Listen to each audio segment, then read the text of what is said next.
지금부터 2022년 OECD 아카데미 공감 토론회를 시작하도록 하겠습니다. 저는 사회를 맡은 연구기획부 강민호 차장입니다. 반갑습니다. 산업안전보건연구원에서는 연구 및 전문사업 추진에 필요한 지식과 정보 습득의 기회를 제공하고자 공감 토론회를 추진해 왔습니다. 아쉽게도 최근 약 2년 동안 공감 토론회를 추진하지 못하거나 비대면으로 추진하는 등 코로나로 인한 행사 추진에 제약이 많았습니다. 이번 공감 토론회 행사부터 대면으로 진행하게 된 점을 뜻깊고 감사하게 생각합니다. 불편하시더라도 장내에서는 마스크 착용 등은 꼭 지켜주시기 바랍니다. 금일 공감 토론회의 주제는 흡입독성 연구센터 발암성 시험 추진 현황입니다. 이번 토론회를 위해 박승현 센터장님, 김용순 부장님, 서동석 연구위원님 등이 많은 준비가 있으셨습니다. 시작에 앞서 김은하 산업안전보건연구원장님의 인사 말씀이 있겠습니다. 원장님께서는 단상 앞으로 올라와 주시기 바랍니다. 네, 김은하입니다. 이 공감 토론에 참석해 주신 우리 직원 여러분, 실무자님 여러분 대단히 감사합니다. 우리 오랜만에 시작하는 오시리 아카데미이면서 첫 번째 공감이라는 이름이 붙은 토론회를 대전에서 연구하고 계시는 우리 흡입독성 실험실의 연구 결과를 공유하는 것으로 시작하는 게 정말 뜻깊다고 생각을 합니다.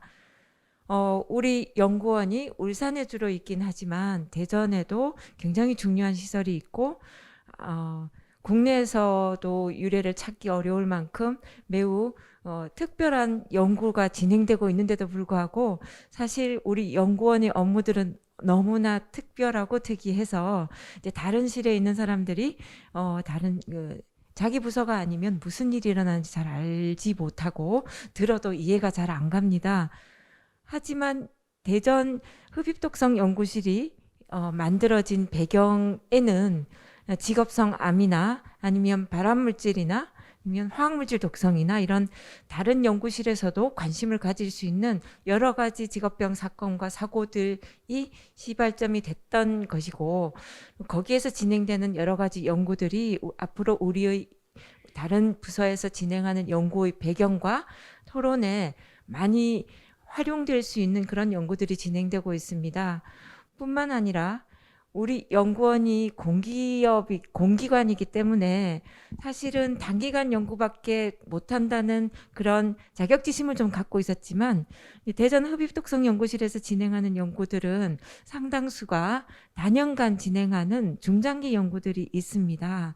이런 것들을 하고 있음에도 불구하고 서로가 소통을 못하고 있으니 이제 다른 식구들은 무엇을 하고 있는지 잘 모르는 경우가 있습니다. 그래서 오늘은 그간 진행했던 중장기 연구들이 어떤 게 진행되었고 어떤 성과를 이루어냈는지 서로 격려하는 마음으로 한번 들어주시고 너무 어려운 얘기는 잘 못 알아들으면 넘어가셔도 좋지만 대충 저 친구들이 무엇을 하고 있나 이런 것들은 서로 공감할 수 있었으면 좋겠습니다. 더불어 우리 대전 연구실에서 하고 있는 흡입독성 연구가 사실 국내 다른 학계에서도 굉장히 관심을 가질 수 있는 연구 결과라고 생각을 합니다. 이번 공감 토론회가 좋은 자료로 만들어져서 국내에 있는 다른 학계에 서로 의견을 교류하고 학문을 발전시킬 수 있는 그런 좋은 계기가 됐으면 좋겠습니다. 감사합니다. 잘 부탁드릴게요. 네, 원장님 인사 말씀 잘 들었습니다. 자, 그럼 본격적으로 공감 토론회를 진행하도록 하겠습니다. 첫 번째로 흡입독성 연구센터 설립 개요 및 발암성 시험 추진 절차에 대하여 흡입독성 시험 2부에 김용순 부장님께서 발표의 시간을 갖도록 하겠습니다. 부장님께서는 단상 앞으로 나와주시기 바랍니다. 네, 안녕하십니까. 산업화학연구실 흡입독성 연구센터 김용순입니다. 네, 시작하겠습니다. 저희 흡입독성 연구센터의 발암성 시험 추진 현황에 대해서 간단히 말씀을 드리겠습니다. 오늘 말씀드릴 내용은 저희 흡입독성 연구센터 설립 개요랑 그리고 발암성 시험 추진 절차에 대해서 제가 말씀을 드리고 그리고 이제 서동석 연구위원이 발암성 시험 추진 결과를 말씀드린 다음에 조금 지겹긴 하시겠지만 제가 다시 나와서 발암성 시험의 중장기 로드맵에 대해서 말씀을 드리는 걸로 진행을 하도록 하겠습니다. 흡입독성 연구센터 설립 개요에 대해서 말씀드리겠습니다. 일단 이후부터는 그냥 간단히 흡입센터 또는 센터라고 제가 말씀을 드리도록 하겠습니다. 그 설립 배경은 그 CS2 이황화탄소가 원인이었던 이 원진 레온 사건이라든지, 그리고 워낙에 유명했던 가습기 살균제 사건, 그리고 반도체 공장에서의 발암성 이제 암 발생했던 사례라든지, 최근에 이제 조리흉이 지금 원인이라고 추정이 되는 그 조리사들의 바람이 났던 사건들이 다 지금 몇 가지 공통점이 있습니다. 이 중에서 흡입 노출이 되었다는 점이랑, 그리고 만성적으로 노출이 되었다는 점이 공통적입니다. 그래서 이런 만성 흡입 독성에 피해 가지고 흡입 독성으로 인한 피해가 장기간에 대규모로 발생했다는 것을 저희가 뉴스라든지 언론에서 많이 확인이 되었고요. 그리고 이런 사례를 통해서 유해성 정보 확보를 통해서 사전 예방이 중요하다는 것이 저희들 모두 교훈을 다 얻었습니다. 그럼에도 불구하고 저희가 안타까운 게, 그러니까 저희가 수많은 화학물질 사용함에도 불구하고 사실 독성을 파악하고 있는 양이 이제 15% 정도에 불과합니다. 그래서 이런 유해성 정보를 확보를 해야 된다는 것이 이제 저희 모든 사람들이 인지를 하고, 그런 목적을 달성하기 위해서 무엇인가 이제 조치를 취해야 하는 상황이 있었습니다. 이런 일들이 다 저희 흡입 독성 센터가 만들어진 배경이 되었고요. 앞 슬라이드에서 말씀드린 대로 그 화학물질에 의한 직업병의 발병이 기존의 급성 형태에서 이제는 만성 노출에 의한 형태로 확대가 되어 있습니다. 그래서 이제 앞에서 말씀드렸다시피 만성 노출에 의한 유해성 평가가 필수적이고요. 이런 이유에서 만성 독성 평가 설비를 이제 구축하게 되었습니다. 그래서 기존에는 만성 노출에 대한 평가 툴이 없어서 이제 저희 흡입센터가 설립되었고요. 그래서 흡입센터 설립을 위해서 독성 시험 자료 생산을 마련할 수 있는 기반이 조성되었고요. 이걸 통해서 저농도 장기간 노출에 의한 독성을 이제 확인을 할 수 있게 되었습니다. 그리고 저희가 이제 발암성 규명까지 어느 정도 확인할 수가 있게 되었고요. 그래서 저희 거의 센터의 이제 이 발암성 시험은 이제 저희 센터는 이제 흡입 발암성 시험 이제 이런 민간에서는 사실 하기가 쉽지가 않습니다. 이게 예산도 문제고 인력도 문제고 시설 자체가 워낙에 고비용이 들기 때문에 이제 저희 이제 센터에서 공공성을 목적으로 이제 센터 설립이 되었고요. 그리고 이제 발암성 시험 결과는 유해성 평가를 위한 가장 중요한 자료인데, 이 그 발암성 평가라는 게 사실 유해성 평가에서 결정적으로 좀 중요한 역할을 하는데, 그런 자료를 만들 수 있는 것 자체가 이런 센터가 있다는 거에서 가장 큰 의미를 가진다고 보시면 됩니다. 청사 현황입니다. 저희 청사는 안전성 시험동, 본관동, 그리고 독성 연구동이 있고요. 그리고 저희 그 만성 흡입 시험 설비가 있는 만성 연구동이 있습니다. 근데 만성 연구동 참고로 저희 GLP 그다음에 에일락을 인증을 받았는데요. GLP라는 것은 이제 우수 실험실 운영 규정으로서 시험 전 과정을 조직적 체계적으로 관리하는 규정입니다. 이게 말은 시험 체계적이고 조직적으로 관리한다는 거 그렇게 이야기돼 있지만, 실제 저희들 사용자 입장에서는 이 시스템을 따르려면 모든 행위에 대해서 모든 걸 다 기록을 하게 돼 있습니다. 입출입하면 기록을 해야 되고, 무슨 데이터를 만들면 기록을 해야 되고, 이 데이터는 출력은 또 누가 했는지 기록을 해야 되고, 며칠 날 했는지 기록해야 되고, 실무자 입장에서 모든 기록을 남긴다는 거로 이제 생각을 하시면 될 것 같고요. 그리고 에일락은 이제 국제 실험동물 관리 평가 인증 협회에서 이 실험동물을 사용하는데 윤리적으로 아니면 또 과학적으로 사용하고 있느냐, 이런 거에 대해서 평가를 해서 인정을 해주는 이제 프로그램입니다. 이거는 실질적으로는 그냥 단순히 동물을 잘 쓰고 있냐 이런 것보다도 시설에 대한 내용, 그리고 이제 그 연구자들에 대한 안전 내용, 모든 실험 동물 관련된 전반적인 거에 대해서 주기적, 그러니까 2년에서 3년마다 실사를 와가지고 저희한테 이제 실사를 해서 지정해주는 그런 프로그램입니다. 그래서 저희가 이제 이런 GLP라는 에일락 시스템에서 유지를 하고 있다는 것을 참고로 알고 계시면 좋을 것 같고요. 저희 시설은 3층 구조로 되어 있습니다. 1층은 이 건물을 유지 관리하기 위한 공조실이라든지 제어실 같은 이제 공간이 있고요. 그리고 2층은 이 흡입 시험실이랑 부검실과 같은 실험과 관련된 모든 설비들이 2층에 다 있습니다. 그리고 3층에는 이제 사무실, 그다음에 이제 신뢰성 보증 부서 QA실과 같은 이제 사무 공간이 마련되어 있고요. 이 또 절반 쪽은 만성 발생 분석실이라든지 표본 제작실과 같은 그 실험과 관련된 일부분의 이제 그런 공간들도 같이 있습니다. 저희가 가지고 있는 이제 흡입 독성 시험 시설에서 어떻게 보면 이제 주된 시설 설비라고 할 수 있는 흡입 챔버입니다. 이제 센터에서 보유하고 있는 거는 전신 노출 챔버랑 비부 노출 챔버가 있습니다. 전신은 그냥 쉽게 말씀드리면은 이 공간에 저희가 지금 이 공간 자리에서 시험 물질이 들어와서 저희 이 상태 그대로 시험 물질 노출된다고 보시면 됩니다. 그래서 실험 동물이 이 안에 들어가서 노출을 이제 다 되는 거고요.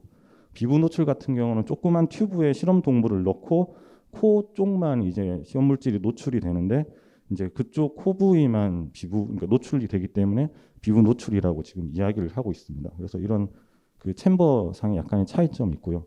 저희가 11세트를 가지고 있는데 발암성이라든지 암환성 이런 종류들은 이제 반복적으로 해야 되는 실험들은 대부분 이제 그 전신 챔버에서 사용을 하고 있고요.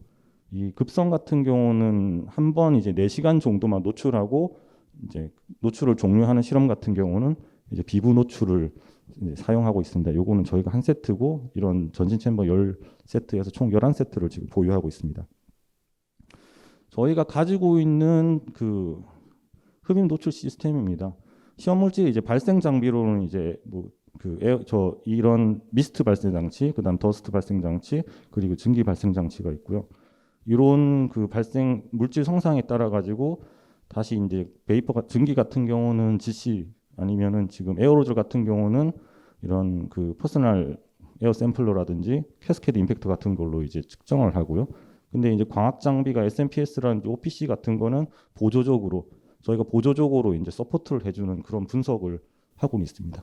이 흡입 챔버는 아까 말씀드린 여기 하얀 게 이제 실험 동물이거든요. 이 실험 동물이 여기 안에 들어가서 이제 전체적으로 이제 노출이 되고 여기는 이제 비부 노출은 이 조그만한 튜브에 이제 요 앞부분이 이제 노출이 되는 노즐이 있습니다. 그 앞에서 이제 이 실험 동물이 코 부위만 그 노즐의 앞에 되어 있어가지고 이제 호흡을 하면서 이제 코 부위만 노출되는 그런 형식으로 되어 있습니다. 저희 이제 주요 연혁입니다. 15년도에 이제 그 센터 연구동이 준공이 되었고요. 그리고 17년도에 발암성 흡입 독성 시험이 최초로 시작이 되었습니다. 그 같은 해 이제 이런 만성동에 대해서 GLP 인증을 취득을 하였고요. 근데 그 기존에 저희 독성동에는 기존에 이미 2000년에 취득은 되었는데 저희가 건물을 새로 지으면서 GLP 인증을 한 번 더 받게 되었습니다. 그리고 18년도에는 아까 말씀드린 에일락을 이제 풀 어크리데이션이라고 이제 인증을 이제 받았습니다. 이제 저희 센터 연구 현황은 이제 흡입 독성 역량 강화를 통해서 이제 화학물질 유해성 평가 기반 구축 또는 화학물질 유해성을 평가하는 연구를 진행하였고요. 그리고 빅데이터 예측 독성 등을 활용해서 최신 평가 기법을 적용하는 연구에 대해서 그런 연구를 중점적으로 진행을 하였습니다. 이 그간의 이제 추진 실적은 이제 테이블에 보시는 바와 같고요. 그리고 저희 사업은 화학물질 유해성 정보 생산을 하는 게 저희 메인 사업입니다. 이제 그 동안에 이제 그 추진 실적은 아래 보시는 표와 같습니다. 거의 연간 20건 가까이 진행을 해왔습니다. 그리고 요거는 이 센터에서 진행하고 있는 실험 종류입니다. 급성, 아금성, 암환성, 발암성 주로 이 4가지 실험을 진행을 하고 있고요. 시험 목적이라든지 그다음 노출 이 시간이라든지 뭐 사용되는 동물수 이런 거는 이제 테이블을 좀 보고 참고하시면 좋을 것 같습니다. 다음은 발암성 시험 추진 절차입니다. 이 저희가 실험을 하는 추진 절차는 크게 이제 물질 선정 그리고 실험 수행 단계 그리고 보고서 작성 단계 그다음에 결과 보고 이게 저희가 또 운영위원회가 별도로 있어가지고요. 운영위에다 결과를 보고하고 그리고 마지막에 그 저희 결과를 이제 활용하는 단계 총 크게 5단계로 이제 구분을 하고 있습니다. 먼저 이제 시험 물질 선정 단계입니다.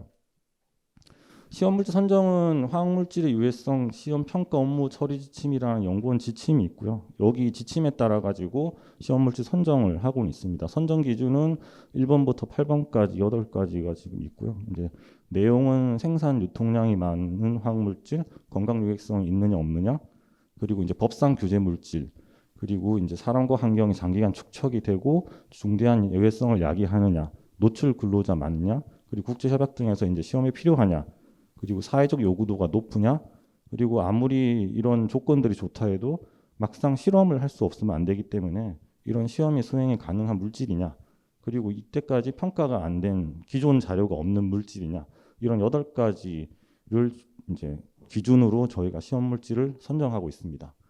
이 시험 물질 선정 절차는 환경부에 등록된 약 45,000여 종이 이제 모 집단 데이터베이스로 해서요.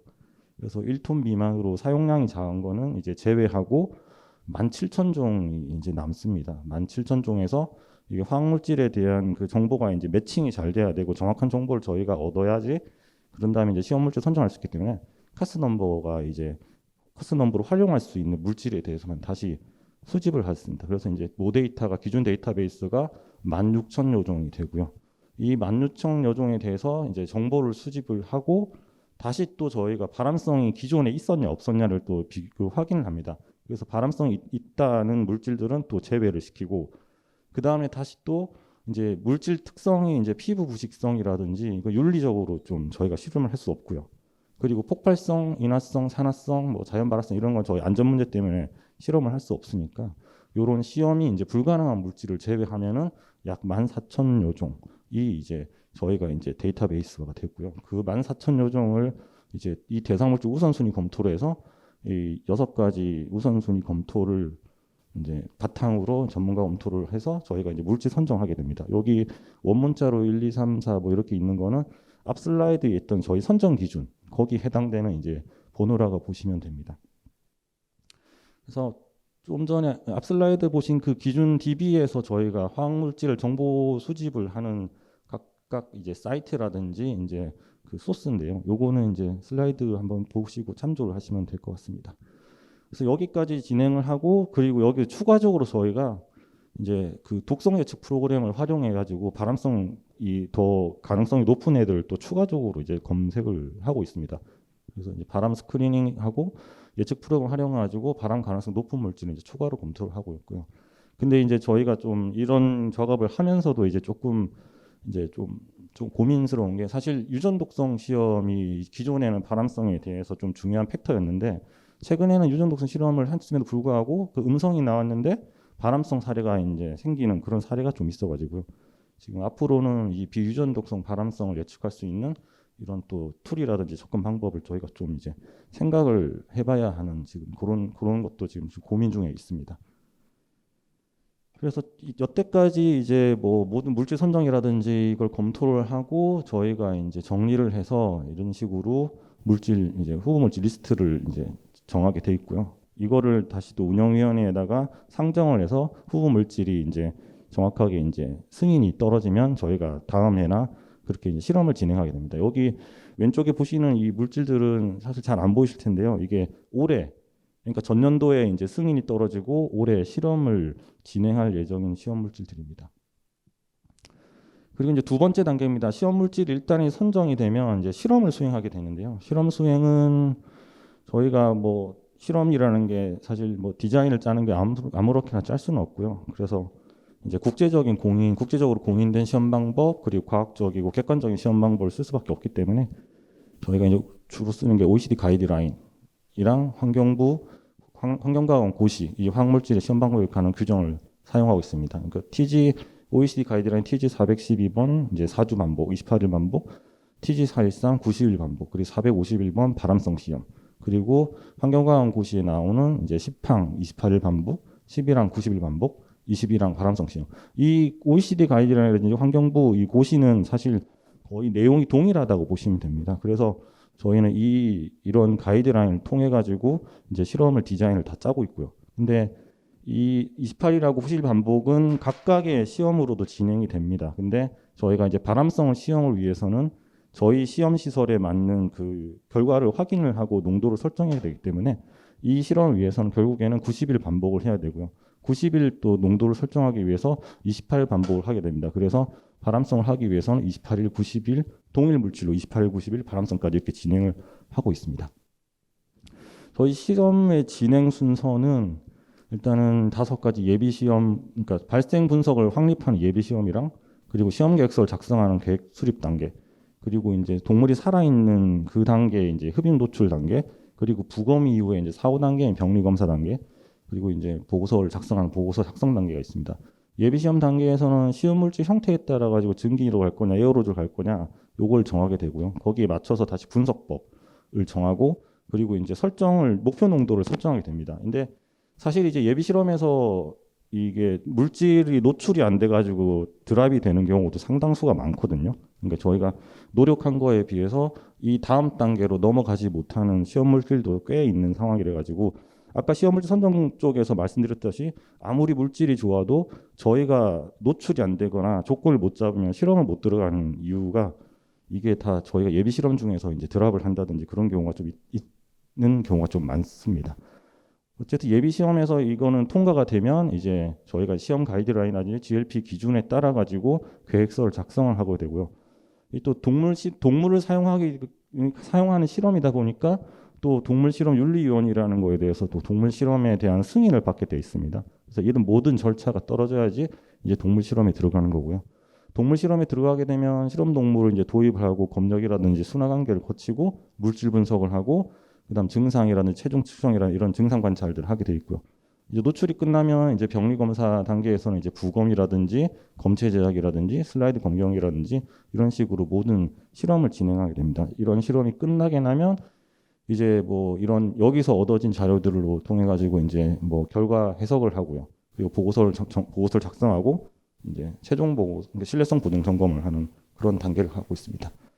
그냥 실험에 대해서 간단히 몇 가지 말씀드리면 저희 흡입 노출은 아까 말씀드린 뭐 발생 장치를 통해 가지고 이 청정 공기와 발생 장치를 통한 물질을 그 목표 농도로 혼합하고 희석 혼합을 합니다. 그래서 챔버에 들어가게 돼 있고요.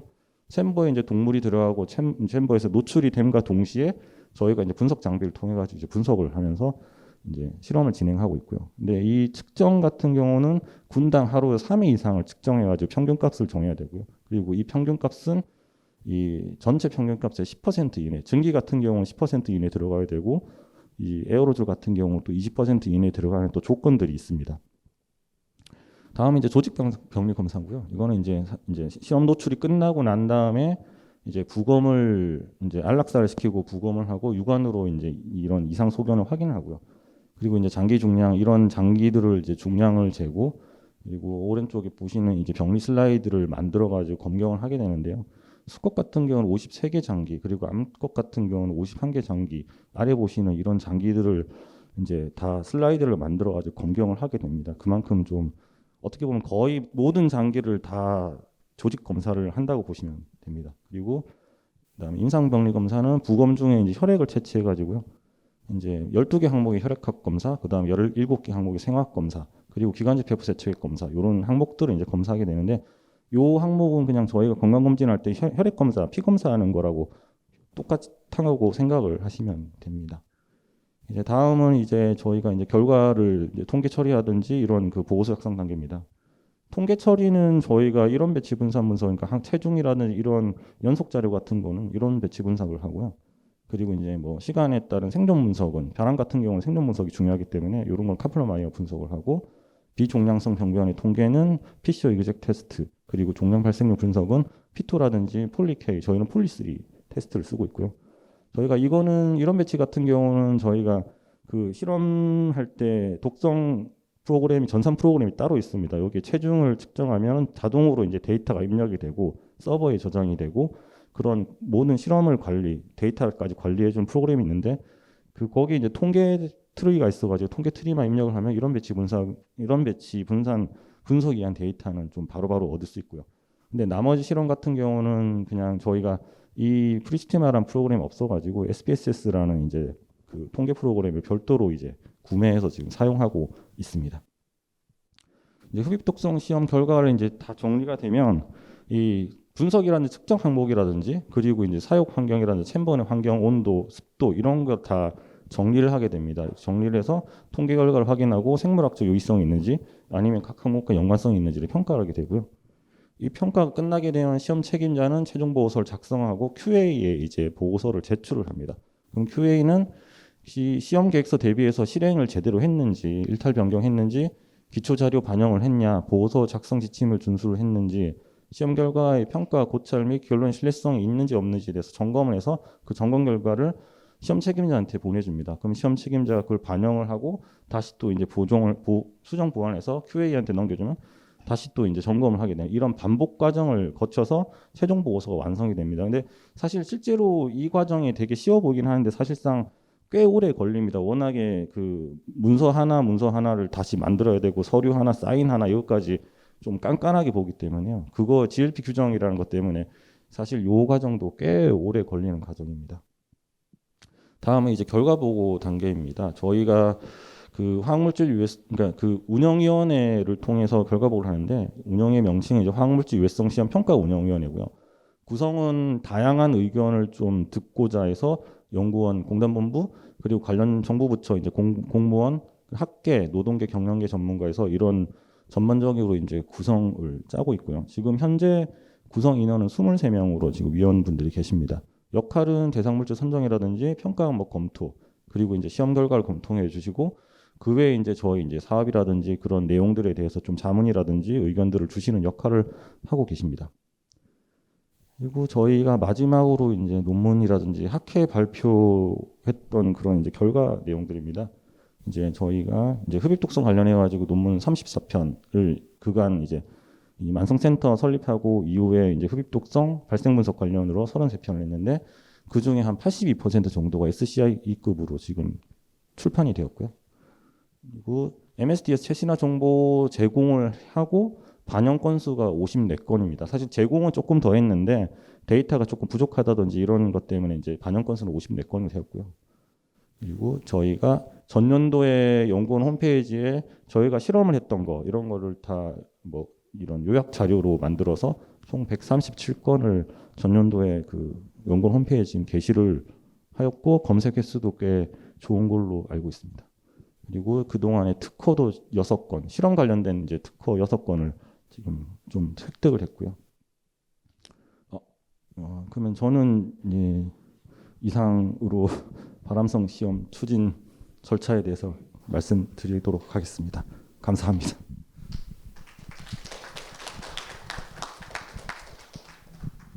네, 김용순 부장님의 발표 내용을 잘 들었습니다. 다음은 사이클로헥사논의 반함성 시험 결과에 대한 설명을 흡입독성 시험 2부 서동석 연구위원님께서 진행토록 하겠습니다. 이 연구위원님께서는 단상 앞으로 나와주시기 바랍니다. 안녕하십니까. 산업화학연구실의 서동석입니다. 저는 저희 흡입독성 연구센터에서 수행한 사이클로헥사논에 대한 발암성 시험 결과에 대해서 말씀드리겠습니다. 우선 2017년도에 저희가 이제 배경 실험으로 테트라클로로에틸렌에 대해서 발암성 시험을 수행을 했고요. 그 이후에 이제 사이클로헥사논 그리고 원프로파놀, 1,2-디크로로벤젠, 아니롤에 대해서 지금 발암성 시험을 진행 중에 있습니다. 그래서 오늘은 그 시험 결과가 나온 사이클로헥사놀에 대한 시험 결과에 대해서 말씀드리겠습니다. 우선 그 흡입독성 시험 시설의 발암성 시험 검증 능력을 확보하기 위해서 저희가 테트라클로로에틸렌을 대상으로 발암성 시험 배경 실험을 수행을 했고요. 먼저 이 배경 시험에 대해서 먼저 말씀드리고 그 이후에 사이클로헥사논에 대한 추진 배경 그리고 용량 결정 시험을 위한 90일 반복 독성 시험 결과 그리고 발암성 시험 결과에 대해서 순서로 말씀드리겠습니다. 그럼 먼저 배경 실험부터 먼저 말씀드리겠습니다. 우선 테트라클로로에틸렌은 보시는 바와 같은 구조식을 가지고 있고요.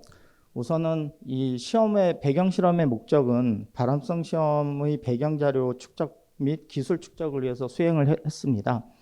그리고 이 시험 물질을 선정한 이유는 우선 이 물질인 경우에는 래트나 마우스에서 간이랑 신장에서 종양을 유발한다고 되어 있고요. 그래서 IRC에서 지금 EA로 분류가 되어 있고, 그리고 또 NTP에서 이 흡입독성 시험 결과가 있어서 비교할 만한 많은 자료가 있기 때문에 이 테트라클로로에틸렌 시험 물질을 선정하게 되었습니다. 시험 우선은 이 발암성 시험에 앞으로 계속 결과가 나오는 내용이라 사용되는 동물로서는 F344 렛들을 사용했고요.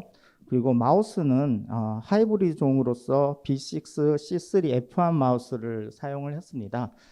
그리고 이 배경 실험으로서는 보통 시험군 발암성 시험은 시험 노출군 3군, 대조군 1군을 포함하여 시험하도록 되어 있지만은 이 시험 같은 경우는 배경 실험으로 수행을 했기 때문에 그 NTP에서의 최고 고농도인 노출군 하나를 선정을 했고요.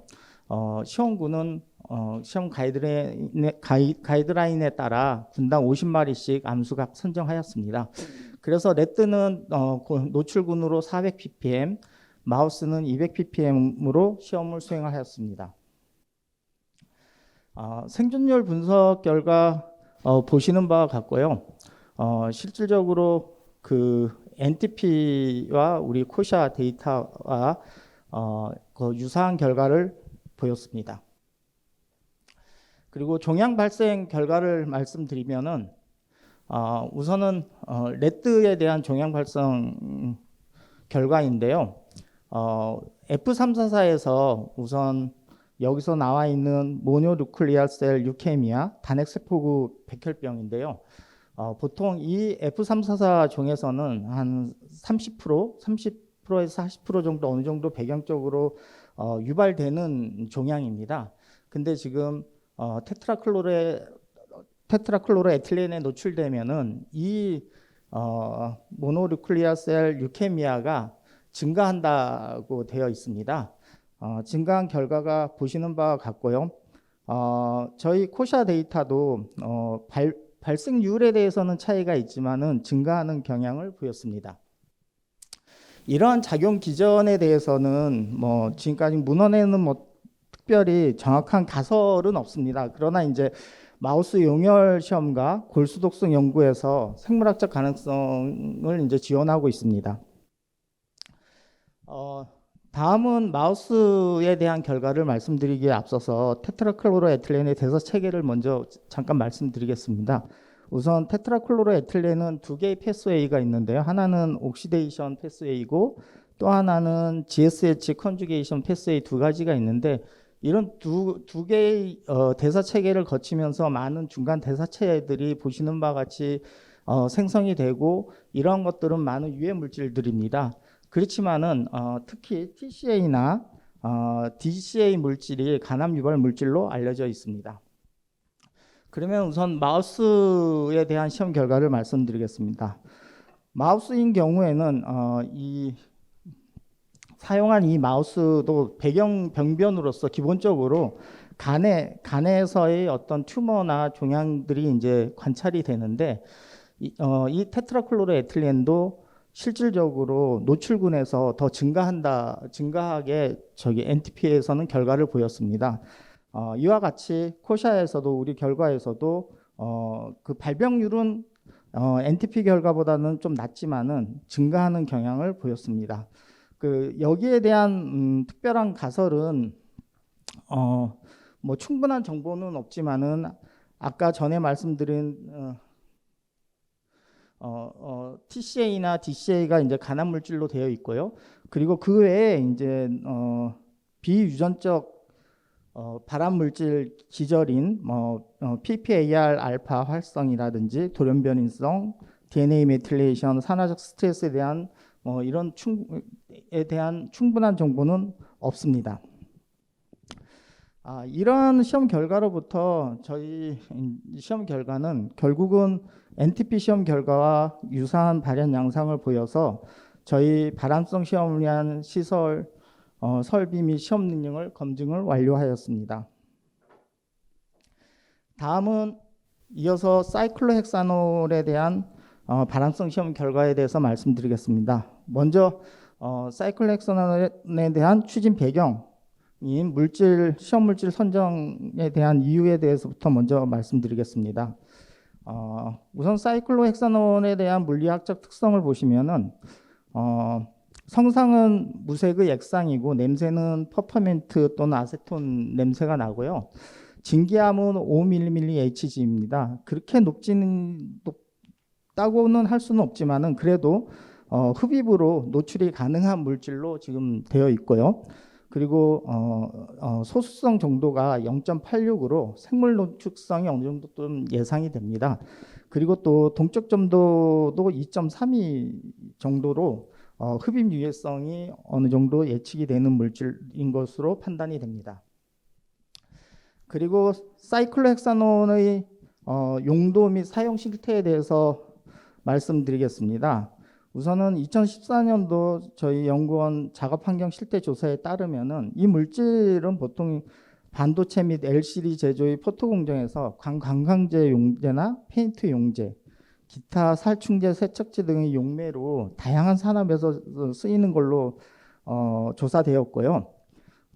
그리고 869개소 사업장에서 총 58만여 톤, 노출 근로자는 9만 8천여 명으로 확인되었습니다. 그리고 2019년 작업 환경 실태 조사 결과를 추가로 조사해 본 결과 사용량은 1,058톤이고 노출 근로자는 2만 4천여 명입니다. 그리고 실질적으로 사용량과 노출 근로자 수는 줄었지만은 사업장 수는 1,140개소도 조사되었습니다. 아직도 실질적으로 사용량은 줄었지만은 아직도 다양한 산업에서 많이 사용되고 있는 걸로 알려져 있습니다. 그리고 노출 현황에 대해서 우선 말씀드리겠습니다. 국내인 경우 2010년도 작업 환경 측정 결과 보통 보시는 공정에서 0.27에서 9.47 ppm 정도의 노출 농도를 보였고요. 국외는 나이오시 1983년도 자료인데요. 스크린 인쇄 사업에서 한 2.8에서 28 ppm, 그리고 종이 비닐벽 커버 제조에서 0.1에서 2 ppm으로 알려져 있습니다. 그리고 현재 지금 노출 기준으로는 고용노동부 국내 기준으로는 TWA가 25 ppm, 그리고 ACGIH에서는 20 ppm으로 되어 있습니다. 그리고 두 기관 다 STL은 50 ppm으로 되어 있습니다. 다음은 사이클로헥사놀에 대한 동물 유해성을 조사해 본 결과 우선은 복귀 돌연변이 시험에서는 음성이었습니다. 그리고 염색체 이상 시험에서도 음성이었지만은 대사체가 없었을 때 유전자 돌연변이가 유도되는 걸로 되어 있고요. 그리고 배양된 인간 백혈구에서 염색체 이상이 유발되었고요. 그리고 사람 림프구에서 염색체 손상 증가가 관찰되었습니다. 그리고 수컷 네트 골수세포에서 염색체 이상이 유도되었고, 그리고 2014년 연구원 소액실험 결과에서 양성인 결과를 보였습니다. 다음은 동물에 대한 유해성에 대해서 말씀드리겠습니다. 우선은 급성 독성 시험 결과인데 경구 투여와 복강 투여했을 때의 이제 결과고, 사망 동물인 경우 혼수나 중추신경계 억제, 호흡 정지로 인해 사망하였고요. 그리고 복강 투여인 경우에는 마우스에서 복막 및 장출혈, 그리고 자극성이 관찰되었습니다. 전체적으로 앞으로 이후에도 반복 투여 독성 시험 결과도에서도 말씀드리겠지만은 결론은 이 사이클로헥사놀 같은 경우는 중추신경계에 영향을 주고, 그리고 자극성이 있는 물질인 것으로 지금 판단이 됩니다.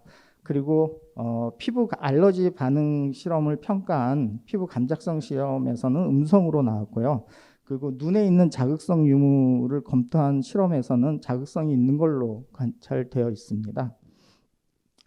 반복 투여 독성 시험 결과에서 이제 마우스의 경구 투여로 노출한 결과인데요. 이 경구 투여 같은 경우는 음용수에 혼합해서 13주간 노출한 결과 이 사망 동물인 경우에 이제 흉선에 하이퍼플라시아라고 흉선 과형성이 관찰이 되어 있습니다. 그리고 토끼의 흡입 노출을 한 결과 사망 동물은 없었지만은 혼수나 조종 능력 상실 그리고 결막 눈에 대한 자극이 관찰되었습니다. 그리고 비글견에 대한 정맥으로 이제 투여한 결과 빈사라든지 중추신경계에 영향이 관찰되었고요. 그리고 간 신장 독성이 있는 걸로 관찰되었습니다. 그에 이제 28일이라든지 이때는 독성이 없는 걸로 나왔는데 투여량, 노출량이 낮아서 그런 걸로 생각이 되고, 그리고 기니픽이라든지 토끼 이런 데에서도 기니픽 같은 경우 정맥 투여 시 이제 3회 투여를 했는데요. 수정체 변화가 관찰됐고, 토끼에서는 핀의 이제 국소 자극성을 조사한 실험인데 국소 자극성이 없는 걸로 나왔습니다. 그리고 이제 말초 신경계에 대한 영향을 조사한 결과 말초 신경계에는 영향이 없는 걸로 되어 있습니다. 그리고 사람 유해성에 대해서 이제 조사를 했는데 동물에서는 피부 알러지성이 없는 걸로 조사되었지만은 사람에서는 한 5명에 대한 사례가 보고가 되어 있고요. 그리고 눈, 코, 목에 자극성이 있는 걸로 조사되었습니다. 그리고 노출량이 낮아서 그런지 사람에서는 호흡, 피부, 노출 시 신경계 기능이나 혈액 호흡의 차이가 없는 걸로 나왔고요. 그리고 5년 이상 이제 사이클로헥사논에 노출된 30대 노동자 그룹에서 이제 간질환 징후가 보고되었습니다. 결국은 이러한 것들을 종합해 보면은 사이클로헥사논은 중추신경계에 영향이 있는 물질로 생각이 되고, 그리고 또 자극성이 있고요. 그리고 타겟 장기는 어느 정도 간이라든지 신장 정도도 어느 정도로 예측이 되는 걸로 알 수가 있습니다. 다음은 이 사이클로헥사논에 대한 흡수, 분포, 대사, 배출인 ADME에 대해서 말씀드리겠습니다. 우선은 피부로 노출되는 이 양은 무시할 수 있는 정도고 대부분 흡입으로 노출이 될 수 있다라고 되어 있습니다. 그리고 이 대사 및 배출을 보면은 이 사이클로헥사논은 우선 간에서 모노옥시다자에 의해서 산화가 돼서 사이클로헥사놀이 되고, 이 사이클로헥사놀이 글루크론산과 결합해서 소변으로 배출을 된다고 합니다. 그리고 또 하나는 글루크로닉산과 결합되지 않는 물질은 사이토크롬 P450에 의해서 1,2사이클로헥산디올이나 1,4사이클로헥사디올로 이제 배출된다고 하는데, 사람인 경우에는 그 글루크론산 컨주게이트로 배출되는 양이 적고 디올 형태로 많이 배출이 되고요. 반대로 이제 네트인 경우에는 글루크론산과 결합에 의한 배출이 이제 많은 걸로 되어 있습니다. 이러한 결과를 통해서 결국은 사람이 시토크롬 P450에 더 의존적인 거라고 생각이 됩니다. 다음은 바람성 시험에 앞서 용량 결정 시험을 위해서 수행한 90일 반복 투여 독성 시험에 대해서 결과에 대해서 말씀드리겠습니다. 우선은 노출 농도는 625, 250, 100ppm으로 노출을 했고요. 노출 방법은 아까 앞에서 말씀드린 그 증기 발생 방법으로 발생을 시켰고, 분석 방법은 그 호흡기 근처에 연결된 샘플링 장치를 통하여 GC를 이용하여 30분 간격으로 분석을 했습니다. 그리고 이 625, 250, 100ppm 노출 이 용량 설정 근거는 저희가 우선은 고농도인 급성 독성 시험 2000ppm에서 한 마리 사망 결과가 있고요. 그리고 저희가 이제 이 물질인 경우에는 저희 시험 기간에서 안정적으로 이제 발생하고 할 수 있는 최고 농도인 625 ppm을 설정을 했고, 그리고 28일 반복 흡입 독성 시험에서 영향이 없는 100 ppm이 포함되도록 선정하기 위해서 625 ppm에 에서 고농도를 설정하고 공비 2.5를 적용해서 이제 중농도와 저농도를 설정하였습니다. 시험 결과 우선 생화학적 분석 결과 625 ppm과 250 ppm에서 ALT라든지 AST 증가가 관찰되었습니다. 그리고 암컷에서는 ALT와 BUN 증가가 관찰되었고 이거와 같이 간 무게도 증가를 했고요. 그리고 간에서 조직병리학적 검사 결과 담간에서 이제 이 과형성 하이퍼플라시아가 형성됐습니다. 보통 용량 결정 시험에서 이런 하이퍼플라시아라든지 이런 것들이 관찰이 되면은 전암병변으로서 암 발암성에서 이제 암 유발을 할 수 있는 가능성이 높은 소견입니다. 그래서 표적 기관으로는 관가 신장으로 결정이 되었고요. 그리고 레드인 경우에는 노 어즈베트 이펙트 레벨을 100 ppm으로 설정하였습니다. 그러나 이제 마우스인 경우에서는 시험 물질 노출 관련 영향이 관찰된 게 없었습니다. 그래서 특별히 표적 기관이라든지 이런 것을 확인을 할 수가 없었고, 노엘은 그래서 625 ppm 이상으로 인 것으로 평가하였습니다. 이러한 90일 반복 투여 독성 시험 결과의 시사성은 흡입 노출이 결국은 간과 신장에 영향을 줄 수 있다라는 추가적인 증거로 활용될 수 있습니다. 그리고 옆에 지금까지 이제 사이클로헥사논에 대한 어떤 그 규제 농도 TWA에 대한 변천인데요. 변천사인데 예전 1946 처음에는 100 ppm이었던 게 지금 2003년도 20 ppm으로 지금 되어 있고요. 그리고 최근에 이제 에카에서 그 사이클로헥사놀에 대한 독성 평가 추가로 평가한 실험에서 피부 노출 시 디넬 값을 4mg/kg로 제한을 했습니다. 이쪽에서 얘기하는 거가 새로운 이런 유해성 자료가 있으면 계속 업데이트 하도록 요구를 하고 있고요. 그래서 저희 시험 결과를 가지고 결과를 결국은 디넬 값을 산출을 했고 2019년도에 제가 이제 이널레이션 톡시콜로지에 퍼블리시된 내용인데요. 디넬로 2ppm을 산출했습니다. 산출한 이유는 사람한테 외삽했을 때 50ppm으로 계산되었고요. 그리고 인터스페이스 팩터 2.5, 인트라스페이스 팩터 5, 그리고 노출 기간 5를 적용을 해서 2ppm으로 산출해서 이런 퍼블리시된 내용입니다. 다음은 발암성 시험 결과에 대해서 말씀드리겠습니다. 발암성 시험은 레드 마우스 아까 배경 실험에서 수행한 두 같은 종을 사용을 했고요. 이 사이클론 헥사논에 대한 발암성 시험은 대조군을 포함한 시험군 3개군을 선정을 했습니다. 그리고 아까 90일 반복 투여 독성 시험 결과를 참조를 해서 레드인 경우는 고농도로 200, 마우스인 경우는 450. 이 200과 450은 결국은 2년 노출 기간이 훨씬 더 길기 때문에 이런 노출 기간들을 감안을 해서 설정을 했고요.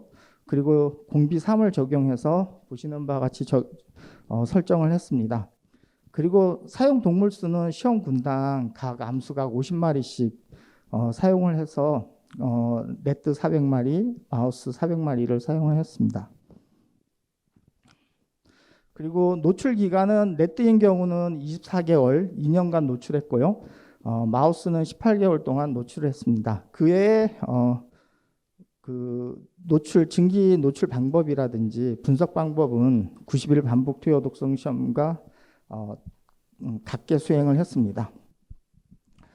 시험한 결과 우선 노출 기간 동안 시험 물질을 저희가 그 타겟 목표 농도로 노출한 결과 보시는 바와 같고 평균 농도와 설정 농도 차이를 보시는 바처럼 이렇게 차이를 보였고 변동 계수는 4.74에서 높은 것은 7.93 간의 변동을 보였습니다.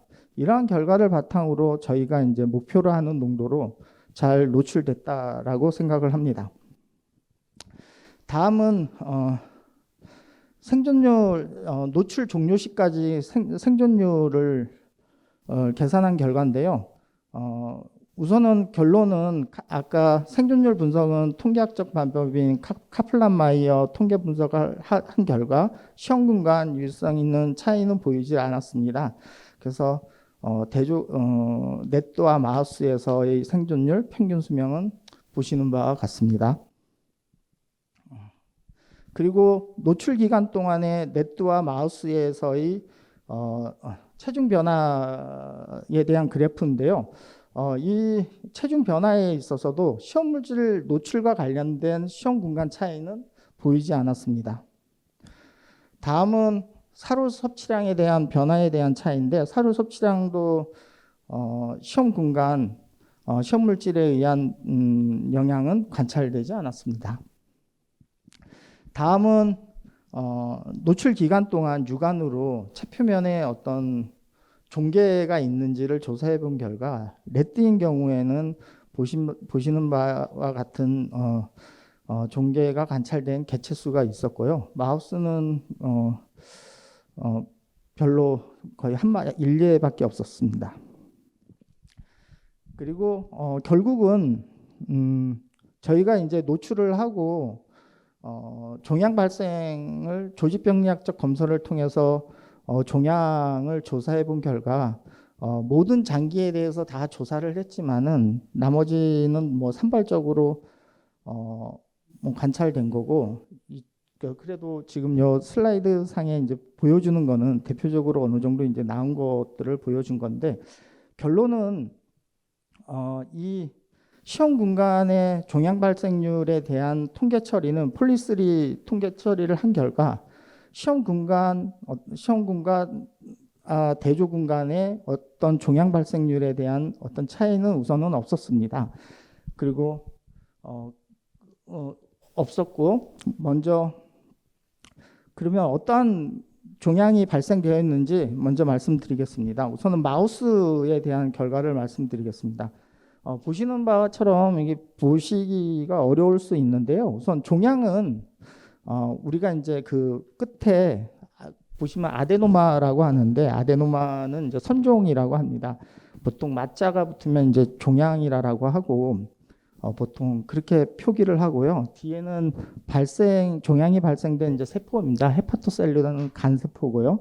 그래서 이제 아데노마는 우리가 선세포에서 발생된 거를 아데노마라고 하고 카시노마는 우리가 보통 일반적인 외부 환경과에 접해 있는 세포를 상피세포라고 하는데 그 상피세포에서 발생하는 종양을 카시노마라고 합니다. 그렇게 보시면 될 것 같고 그리고 수컷과 암컷 그리고 시험군간 모든 시험군에 대해서 이제 조사를 했습니다. 그럼 아까 배경 실험에서도 보였듯이 그 간에서 어떤 종양이 헤파토셀룰러 카시노마나 아데노마나 카시노마가 많이 나왔잖아요. 이번 저희 시험 결과에서도 상당히 어느 정도 나왔고 그렇지만은 시험 공간 어떤 시험 물질 노출군에 의한 영향에 의한 어떤 증가라든지 영향은 관찰되지 않았습니다. 그리고 그의 소견들은 보시는 바처럼 산발적으로 이렇게 관찰됐고 어떤 특별한 어떤 용량 의존성이라든지 시험 물질 노출과 관련 관계성을 볼 수가 없었습니다. 다음은 네트입니다. 보통 F344 네트인 경우에는 배경 변변으로 기본적으로 내하수체에서 종양이 발생이 됩니다. 내하수체에서도 발생이 되고 그리고 또 유케미아라는 소견이 있는데요. 비장이 상당히 커졌었는데 비장이라든지 림프노드에서의 유케미아 소견이 많이 관찰되고 그리고 또 고환에 대한 레이딕 셀에서의 종양이 우선 기본적으로 많이 관찰이 되는 종입니다. 여기에 대한 이제 결과를 보시면은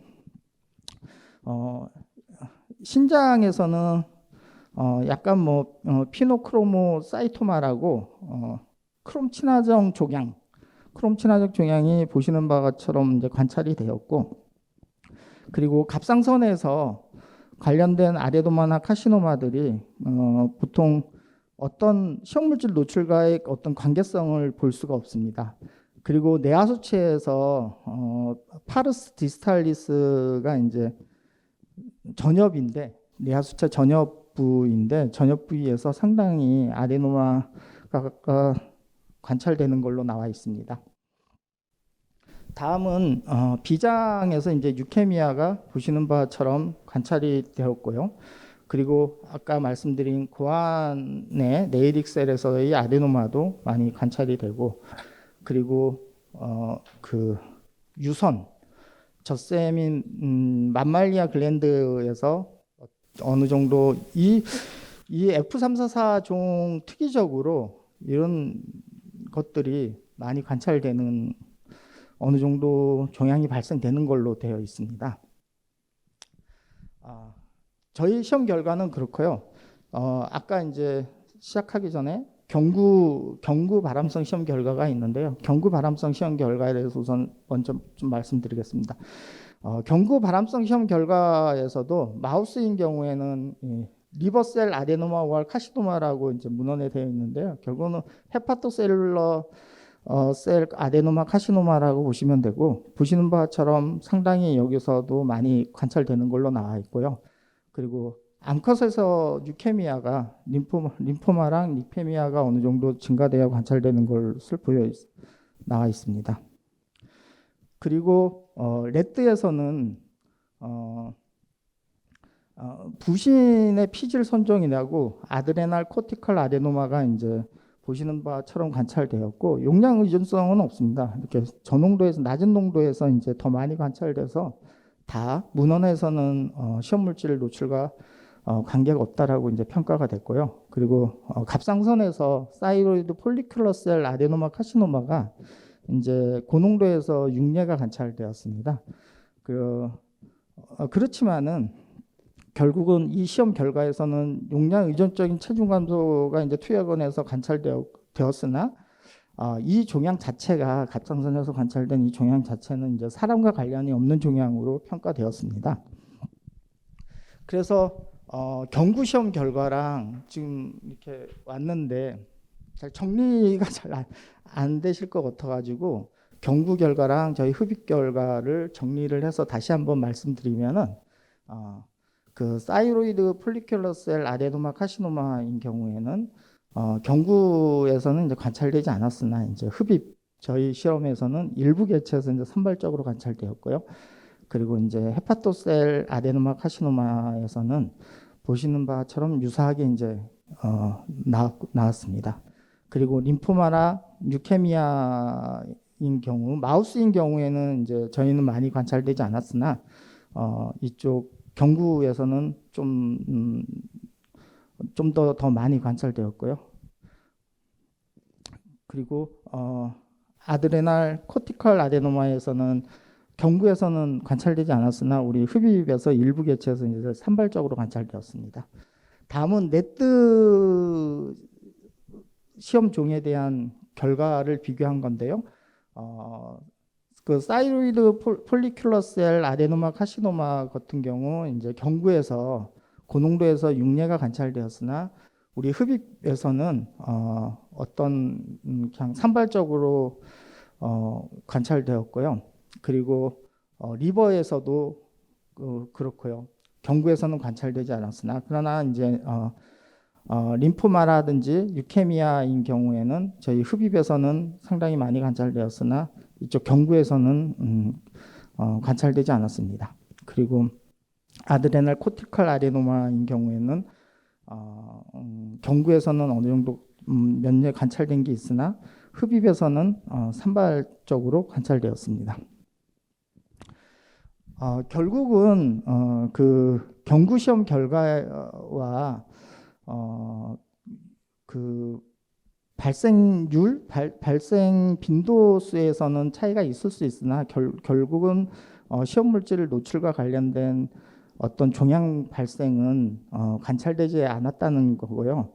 그리고 이쪽 그 경구에서 갑상선 그 사이로이드 폴리큘러셀 아레노마 카시노마에서의 고농도에서 증가는 결국은 저희가 이 종특이적인 거라는 어떤 증거를 더 좀 서포트할 수 있는 그런 자료가 되지 않을까 판단이 됩니다. 이러한 우선은 경구 결과에 대해서 우선은 IARC에서 이제 평가 결과를 말씀드리면은 동물 실험에서의 사이클로헥사논의 바람성은 적절하지 않다라고 평가를 했습니다. 그리고 사람에서의 사이클로헥사논의 바람성 정보가 없어가지고 그룹 3으로 분류를 했는데요. 그룹 3이 발합성 물질로 분류할 수 없음입니다. 이렇게 분류가 돼 있고요. 그리고 ACGIH에서는 갑상선 종양의 발생의 비유전적 기전은 화학물질에서 비교적 이제 낮은 수준으로 노출되는 사람과 거의 또는 전혀 관련이 없는 것으로 또 평가를 하였습니다. 그리고 이러한 갑상선 병변에 대한 기준은 EPA와 이제 IARC로부터 이제 승인을 받았고요. 결국은 ACGIH는 사람과 관련성이 알려지지 않는 확인된 동물 발암성 물질인 이제 A3로 분류가 되어 있습니다. 그러니까 A3는 이쪽 그 IRC로 얘기하면은 발암 가능성이 있는 물질입니다. 그렇게 약간 두 개 기관이 상이하게 지금 평가가 되어 있습니다. 그래서 저희가 흡입독성 발암성 시험을 한 결과에 대한 의의로는 우선은 흡입 노출 경로를 통한 유일한 이제 발암성 시험 평가 자료이고요.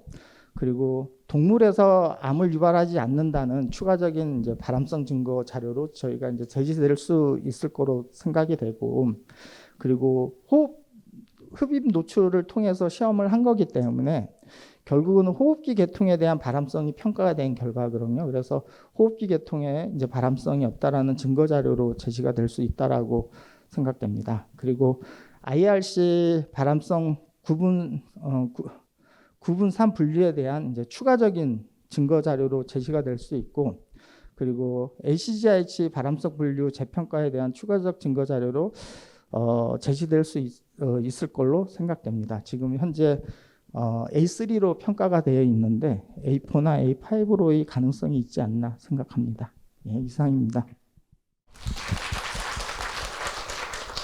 네, 서동석 연구위원님의 설명을 잘 들었습니다. 다음은 흡입독성 연구센터 로드맵에 대하여 김용순 부장님의 발표가 있겠습니다. 흡입센터 김용순입니다. 다시 인사드리겠습니다. 이번엔 발암성 시험 중장기 로드맵에 대해서 말씀드리겠습니다. 사실 연구원 전체 로드맵 지금 설정하고 다들 TF 회의도 많이 하시고 계신데, 이번 슬라이드는 뭐 장소도 많지도 않고 그러니까 흡입센터가 어떻게 나아갈 거라는 그런 내용에 대해서 좀 담겨져 있는 슬라이드이기 때문에 그냥 참고로 좀 보시면 될 것 같습니다. 그동안 저희가 그 흡입 센터를 운영하면서 나름 노하우도 좀 많이 쌓였습니다. 실제로 뭐 발생 분석이라든지 뭐 아니면 설비 쪽도 저희가 일부는 개선하고 어떻게 그런 노하우가 많이 쌓였는데요.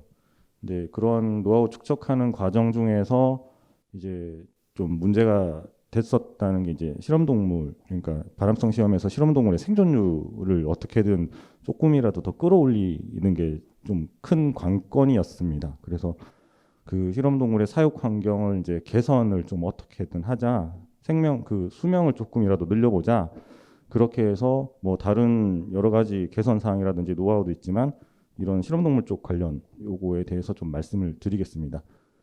현재 그 실험동물 사육 환경이 일부분 개선됐고 지금은 어느 정도 더 진행이 되고 있는데요. 저희가 최초에는 이 철망 케이지, 그러니까 와이어 케이지 안에 사육, 뭐 저기 그 노출 모두 다 이 케이지 안에서 다 이루어졌습니다. 그러다 보니까 이 동물들이 이제 발바닥에 이제 와이어라다 보니까 철망이다 보니까 발바닥에 좀 압력이라든지 아니면 이제 사육할 때든 노출할 때든 동일한 환경에 24시간 이제 어떻게 보면 챔버 안에 있으니까 스트레스를 많이 받아가지고 이제 시험 물질에 의한 영향보다도 스트레스 요인이나 다른 요인이 좀 더 많아서 좀 수명, 그러니까 생명률이 좀 떨어지지 않았나 그렇게 판단해서 그 다음 단계로 저희가 이제 사육 단계랑 노출 단계를 분리를 시켰습니다. 사육은 이런 깔집을 깔아가지고 그 노출이 아닌 나머지 시간은 어떻게든 편안하게 이제 쉴 수 있게끔 만들었고요. 그리고 노출하는 단계에서는 이렇게 나무 발판을 깔아가지고 발바닥에 오는 스트레스를 이제 줄여주고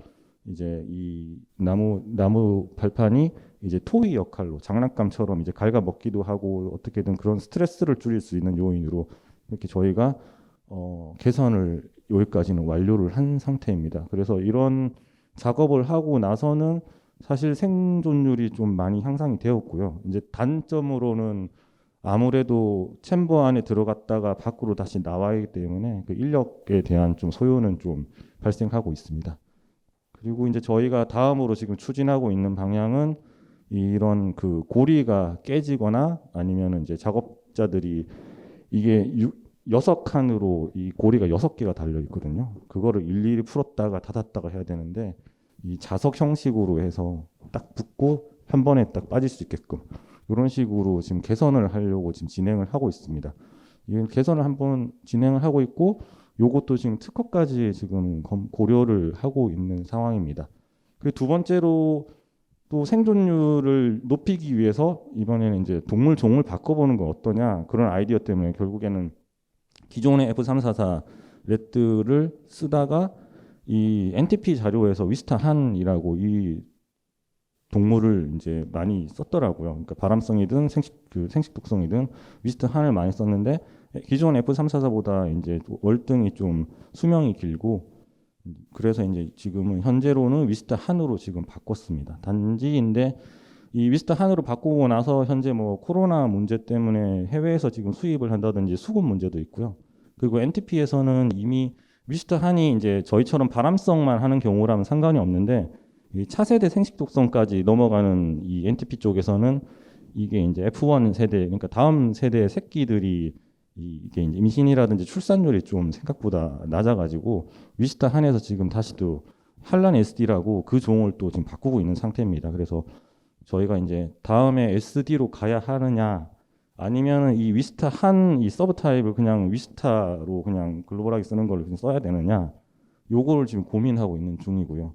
그리고 저기 좀 이따가 다시 또 이제 말씀을 드릴 거지만은 이 단기 바람성, 그러니까 형질 전환 마우스, 트랜스제닉 마우스 등을 써가지고 단기 바람성의 실험을 또 저희가 적용을 할 수 있으면은 이 TG 마우스도 이제 어떻게든 도입을 해가지고 쓸 수 있지 않냐 그런 것까지 지금 이 상황, 요 단계까지 지금 검토를 하고 있는 중입니다. 이제 이런 실험 동물 쪽을 지금 검토를 하고 있고요. 그 외에 이제 저희가 이제 발생 장치를 어떻게든 조금이라도 조금 개선한다든지 그것 때문에 연구도 좀 진행을 해왔었고요. 앞으로도 이제 이쪽 뭐 발생 장치 말고 이제 설비 쪽 라인이라든지 이런 것도 좀 검토를 하고 있는 중입니다. 근데 이제 저희가 이제 노하우라고 하면 노하우라고 할 수도 있는데 이게 좀 쌓이다 보니까 이제 결국에는 이제 아는 만큼 보인다고 저희 이제 그 시설이라든지 설비 쪽에 이제 한계점이라든지 이제 뭐가 필요하다는 게 조금씩 보이기 시작하더라고요. 그래서 지금 현재 우리가 이제 하고 있는 게 베이퍼 형태의 물질만 지금 하고 있습니다. 근데 사실 에어로졸 형태의 물질들에 대한 발암성 아니면 뭐 반복 독성 시험이라든지 이런 것들 진행이 지금 요구는 되고 있는데요. 사실 저희가 가지고 있는 챔버가 이제 다단형이고 이제 3단으로 이런 식으로 다단형이고 이 복합형이라고 해서 에어로졸, 베이퍼 이제 모든 성상은 다 쓸 수 있습니다. 근데 그래서 이제 장점은 있는데요. 대신에 이제 어떤 한 물질 쪽에 특성화가 되지 않아 가지고 에어로졸을 발생을 하려면은 이게 저희 이제 노출이 끝나고 나면 챔버 안에 있는 동물 빼고 센서류 빼고 그리고 이제 벽에 붙어 있는 그 에어로졸 다 씻어내야 됩니다. 씻어내고 다시 또 조립을 하고 이제 그러다 보니까 인력 소요도 되고 그리고 이제 뭐 그 센서류도 사실 뭐 풀었다 뺐다 하다 보면 이제 망가지는 경우도 많고 그리고 이제 관들 물질들이 이제 왔다 갔다 하는 걸 관들 쪽에도 어떻게 이상이 있을 수도 있어가지고 그런 이제 인력 소요 그다음에 유지 보수 시간과 예산 이런 게 좀 많이 소요되기 때문에 이런 지금 저희가 이제 이런 단점을 가지고 있고요. 그리고 시험 물질 같은 경우는 DB 방식의 스크리닝 방식으로 저희가 아까 말씀드린 대로 14,000여 종에서 어떻게 빼고 해서 우선순위 정하고 해서 물질 선정하고 있는데 이게 물질 선정에 지금 사실 한계가 있습니다. 이게 다들 양성을 기대하지만은 이제 그게 쉽게 나올 수 있는 상황은 아니고요. 그래서 이 바람성 시험이라는 게 시간도 많이 걸리고 인력도 많이 되고 예산도 많이 드는데 이런 유해성 정보 생산이 많은 수를 만들어낼 수가 없기 때문에 이게 이런 식에는 좀 한계가 있고 이게 좀 이미지도 인식이라는 게 또 좀 안 좋은 쪽으로 흘러갈 수 있는 그런 상황에 있습니다. 이런 게 저희 한계 상황이고요. 그리고 이제 마지막으로 요거는 이제 어떻게든 저희가 조금 이미지라든지 아니면 센터 활용도를 높이기 위해서 이제 그 센터 존재 가치를 조금이라도 높이기 위해서 지금 사실 사회적 이슈 물질이 점점 계속 많이 늘어나고 있습니다. 언론이든 이제 또 근로자가 됐든 국민들이 됐든 계속 이제 뭐 이슈라든지 점점 이제 늘어나고 있는데 이제 그걸 이제 국가적 차원에서 저희 센터를 어떻게든 활용할 수 있는 방법 이런 것들에 대해서 지금 고민을 좀 하고 이거를 국가적 차원에서 어떻게든 활용을 할까 이거를 고민하고 지금 개선을 어떻게든 해야겠다고 지금 검토를 하고 있습니다. 그래서 저희가 이제 가지고 있는 한계점하고 앞으로 이제 어떻게 해야겠다 그런 내용인데요. 그러니까 증기 노출 위주로 되어 있는 거를 이제 설비 개선 그러니까 성상별로 특히 이제 에어로졸 쪽으로 좀 에어로졸 특화가 돼가지고 저희가 이제 좀 최소한 어떻게든 인력을 작게 해서 아니면은 뭔가 좀 뭐 예산이라든지 아니면은 뭐 설비 유지 보수를 좀 조금이라도 편하게 할 수 있는 그런 성상에 특화된 그런 시스템을 조금이라도 한번 구축하는 방법에 대해서 좀 검토를 하고 있고요. 그리고 낮은 양성률, 이 시험물질 선정에서 낮은 양성률에 대해서는 그러니까 독성 예측 기법을 조금이라도 더 연구를 하고 그거를 적용을 해가지고 조금이라도 더 발암성이 더 높은 거 그런 물질을 어떻게 선정하는 방법에 대한 지금 연구에 대해서 좀 검토를 하고 있습니다. 그리고 세 번째로 지금 아까 말씀드린 그 이슈 물질에 대한 대응 이거는 저희가 사회적 이슈를 좀 더 대응을 해서 센터에 뭐 역량 강화라든지 아니면 이미지라든지 아니면 그 활용도를 높이기 위해서 뭐 지금 검토라기보다 생각하고 있는 범위는 흡입 독성 외에도 뭔가 피부 쪽이라든지 이쪽으로까지 확대를 할 수 있지 않을까 하는 그런 것까지 좀 고민은 하고 있는데요. 예, 아직까지는 일단은 메인은 흡입 독성 시험에서 4주 13주를 더 활용을 해서 어떻게든 이 사회적 이슈 물질에 대해서 기여를 하는 방법을 뭐 찾아보자 이런 식으로 지금 검토를 하고 있습니다. 그리고 마지막으로 이게 사실 좀 저희가 좀 가장 아쉬운 면입니다. 저희가 시간, 인력, 뭐 예산 다 소요하고 이제 실험도 열심히 하고 막 다 했는데 사실 이제 결과가 음성이니까 이거에 대해서 좀 이제 좀 저희가 인식이 조금 안 좋게 되어 있는 상황이기도 하고요. 그래서 이런 거에 대한 인식 개선이라든지 이걸 위해 가지고 지금 비록 음성이지만 사실은 이 자체로서 워낙에 위해성 평가되는 이게 있냐 없냐 뭐 이런 식으로 판단하기에는 정말 큰 귀중한 자료거든요. 그래서 이거에 대해서 음성이긴 하지만 이런 의미를 조금이라도 확대할 수 있는 방법이 없는가 이거에 대해서 좀 고민을 하고 있습니다. 그래서 마지막 슬라이드입니다. 저희가 이제 중장기 로드맵 설정을 이제 한 건데요. 뭐 세 가지로 일단은 물질 선정 쪽 그리고 지금 기존의 시험 방법을 어떻게든 고도화시켜 가지고 조금 더 뭐 한층 레벨을 업 시키자 요거랑 그리고 이제 뭐 사회적으로 기여를 하기 위해서 다기관 협력 관계를 구축하는 시스템을 좀 갖춰보자. 이 세 가지 지금 꼭지로 지금 진행을 하려고 하고 있고요.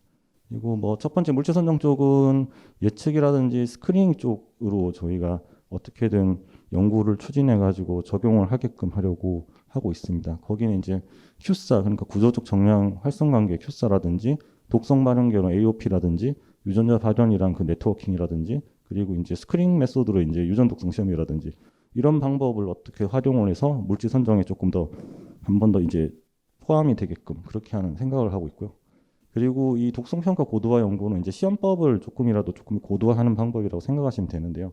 시험 설비 개선을 하고 기존의 시험법을 어떻게든 뭐 리파이먼트 개념으로 해서 조금 더 뭐 상향시킨다 해야 되나요? 조금 더 레벨업을 시켜가지고 시험 결과를 향상시키는 방법이랑 그리고 이제 비유전 독성, 발암성에 대한 평가라든지 그리고 국제적으로 좀 이슈가 되고 있는 대체 시험법 이게 과연 저희 쪽으로 어떻게 적용이 될 수 있는지 이거에 대한 연구 그리고 좀 전에 실험동물 쪽에서 말씀드렸던 건데 저희가 발암성이 2년이 소요됩니다. 근데 예를 들어 티지마우스 같은 경우는 이제 그것보다 더 짧게 소요가 될 수 있기 때문에 티지마우스를 과연 어떻게 적용을 할 수 있을까 이런 거에 관한 연구 이런 것들을 어떻게 진행해 볼까 하는 검토가 있고요. 마지막으로 이제 협의체 구성이라든지 네트워킹을 해서 이제 다기관 협력 체계를 구성을 하고 이슈 물질, 특히 이슈 물질에 대응을 하기 위해서 기관 협업 연구를 할 수 있게끔 사회적으로 이제 기여라든지 아니면 네트워킹 이런 커뮤니케이션 강화 이쪽으로 저희가 좀 생각을 하고 있습니다. 이렇게 해서 저희가 산업화학물질 유해성 규명을 하는 목표로 해서 저희가 중장기 로드맵을 지금 검토를 하고 있습니다. 이상입니다. 네, 모든 발표가 마쳤습니다. 네, 지금부터 반암성 시험 관련 질의응답 및 발전 방향에 대하여 토론의 시간을 갖도록 하겠습니다. 박승현 흡입독성 연구센터장님이 직접 좌장의 역할을 맡아주시기로 하였습니다. 박승현 센터장님 그리고 연구원분들은 단상으로 올라와 주시기 바랍니다. 반갑습니다. 저 올 1월에 대전 흡입독성연구센터로 가게 돼서 오랜만에 뵙는 것 같습니다. 반갑습니다. 흡입독성연구센터장 박승현입니다. 이 시간은 아무래도 저희가 이제 한 5년여 동안의 흡입독성 그 시험 결과에 대해서 설명하는 시간이기 때문에 충분히 이제 의견을 교환하는 시간이 필요한 것 같아서 준비를 했고요. 발표를 맡은 두 분에 더해서 이번 발표 준비에 이제 숨은 공로자인데요. 뒤에서 많이 이제 지원해주신 흡입독성 시험 1부장 김현옥 부장도 같이 저와 같이 이제 토론을 이끌어 가도록 하겠습니다. 예, 김현옥 부장입니다. 예. 오늘 발표한 내용을 가지고 어떤 내용도 괜찮은 것 같습니다. 뭐 아주 기초적인 것도 괜찮고 궁금한 사항 있으면 뭐 질문을 손을 들어주시면 먼저 이제 질문에 대해서 답을 하도록 하고요. 꼭 이제 궁금한 사항이 아니더라도 이런 쪽으로 흡입독성 연구센터가 가면 좋겠다. 뭐 다양한 코멘트도 좋습니다. 예, 어떤 의견이라도 궁금한 사항이라든가 의견 있으면 뭐 손 들어주시면 제가 질문을 하도록 말씀드리겠습니다. 예, 김 부장님. 이게 뭐 세계적으로 보면 이렇게 뭐 만성 흡입도 있고 독성도 많지 않습니까? 하고 있는데 그 지가 지금 귀하다고 하는데 지를 우리나라에서 직접 이렇게 하지는 못합니까? 그냥 계속 이렇게 되면은 이게 앞으로도 뭐 보면은요 또 다른 이렇게 지금은 또 한 10가지를 한다면 다음에 또 10가지가 더 넘을 수도 있고 하면은 아까 보니까 토끼가 더 싸다고 하더라고요. 지는 많이 비싸고요. 수입 때문에 그렇다고 하던데 저희들이 볼 때는 토끼가 더 비싼 것 같은데 이거는 좀 그게 좀 궁금해서 질의를 드립니다. 예, 이 부분은 우리 시험 2부장인 김영순 부장이 답변해 드리겠습니다. 그게 실험 동물 쪽이 사실은 이제 수급이 지금 뭐 잘 안 되는 부분도 많고요.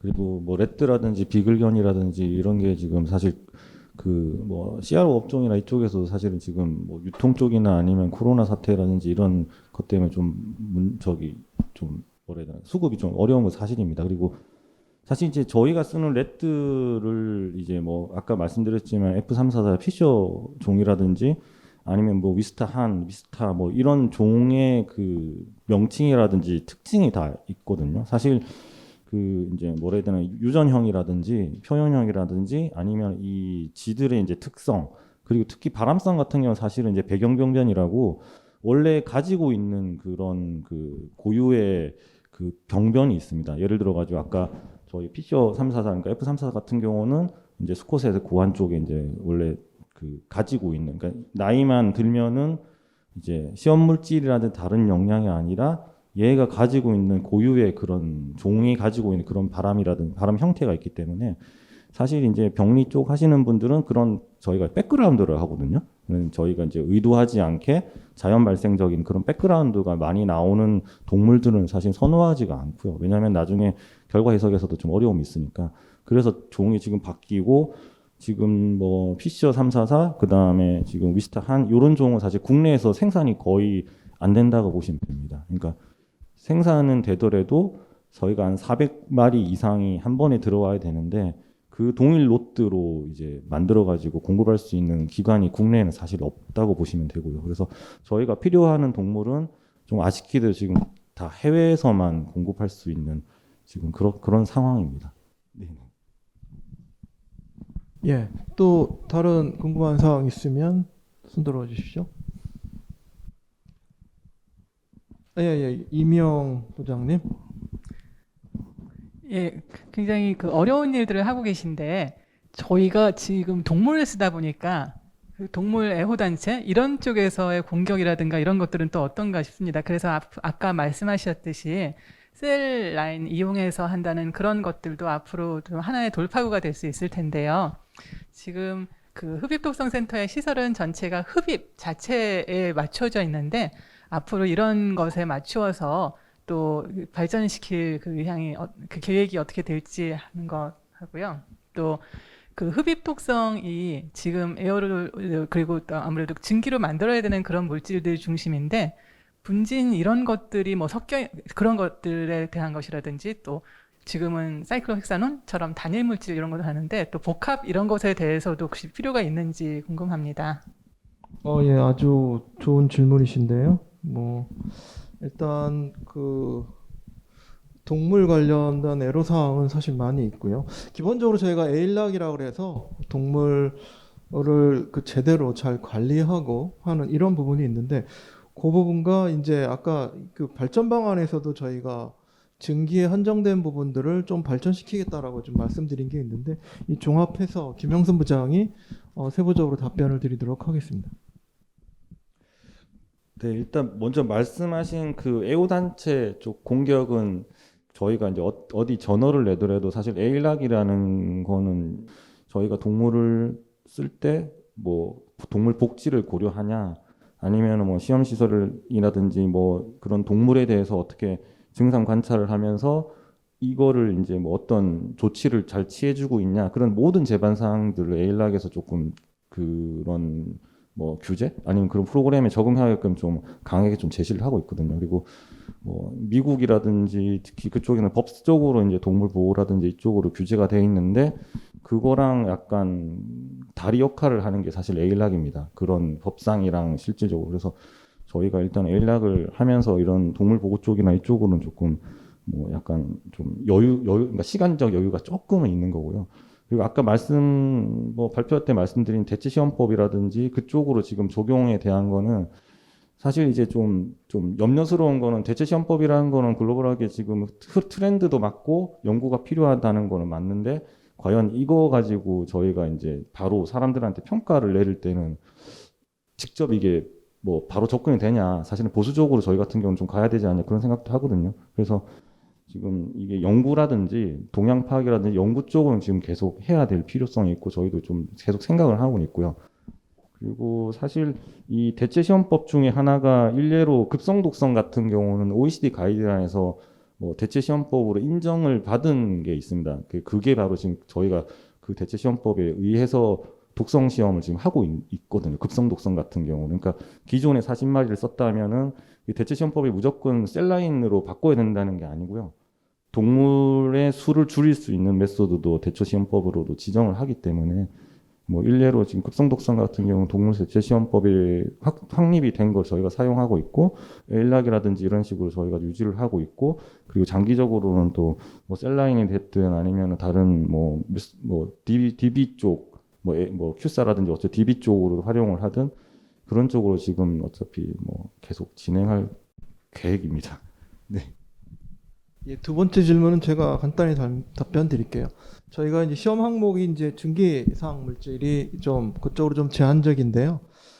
최근에 이제 고용노동부도 그렇고 그런 요구들이 있어요. 그 취급하는 그 물질 그 환경 그 자체로 노출시켜서 동물 실험을 하면 좋지 않겠느냐 이런 요구들이 있어요. 그래서 이제 뭐 조류 흠이라든가 그 세척제를 사용하는 그 공정에서 노출되는 증기라든가 뭐 이렇게 작업 환경 관련성 그러한 노출을 가지고 이제 시험을 할 필요는 있다고 보고요. 근데 이제 그 방법이 아까도 그 말씀드렸는데 이렇게 쉽지는 않습니다.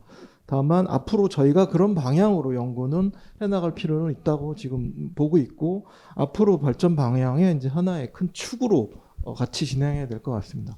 예, 이상으로 답변을 이 정도로 하는 게 좋을 것 같고요.